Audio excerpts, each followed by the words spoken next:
लोकसभा चुनाव के नतीजों के बाद लगे हुए झटके से उभरते हुए शेयर बाजार ने बुधवार 5 जून को जोरदार वापसी की। सेंसेक्स में 2300 अंकों की बम्पर तेजी आई। निफ्टी भी 3% से अधिक उछलकर 22,600 के ऊपर पहुंच गया।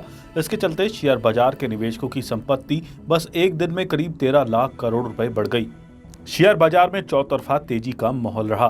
बीएसई के मिड कैप और स्मॉल कैप इंडेक्स क्रमांक से 4.41% और 2.93% की बढ़त के साथ बंद हुए। यहां तक बीएसई के सभी सेक्टोरल इंडेक्स भी हरे निशान में बंद हुए।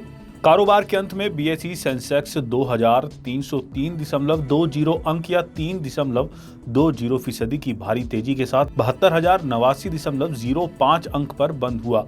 वहीं एनएसई का 50 शेयरों वाला इंडेक्स निफ्टी 735.85 अंक या 3.36% की छलांग लगाकर 22,620.35 के स्तर पर बंद हुआ।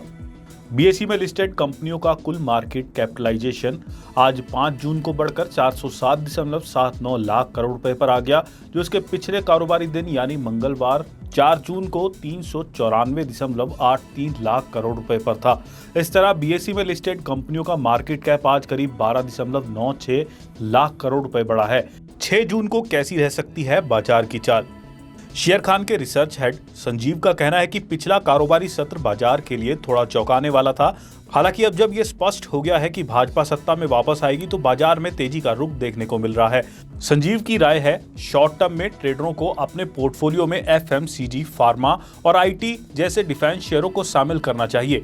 उनका यह भी मानना है कि capital goods, defence, infra, real asset और पीएसयू के सीक्वल स्टॉक में आगे और करेक्शन देखने को मिल सकता है। गौरतलब है कि पिछले 2 सालों में इनमें काफी तेजी आई है।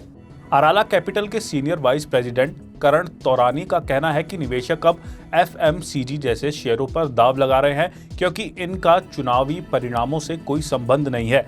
बुधवार को भारतीय रुपया भी 15 पैसे बढ़कर 83.37 प्रति डॉलर पर बंद हुआ, जबकि मंगलवार को ये 83.52 रुपए प्रति डॉलर पर बंद हुआ था।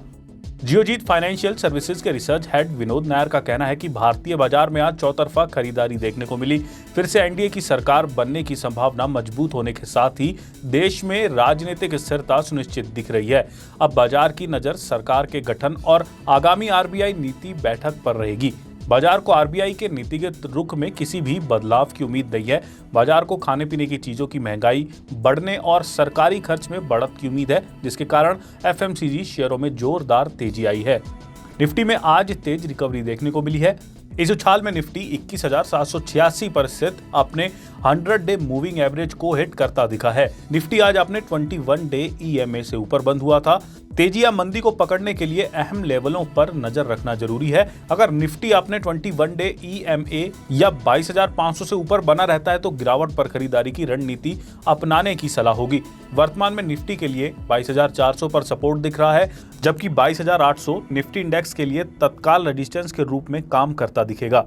बैंक निफ्टी इंडेक्स में 20 डे मूविंग एवरेज से तेज रिकवरी देखने को मिली। ये अपने राइजिंग ट्रेड लाइन और 21 डे ईएमए से ऊपर बंद हुआ है। बैंक निफ्टी में भी 47,500 पर स्टॉप लॉस के साथ एक बाय ऑन डिप की रणनीति अपनाने का सुझाव है। बैंक निफ्टी के लिए 47,800 पर तत्काल सपोर्ट है और 49,500 पर तत्काल रेजिस्टेंस है।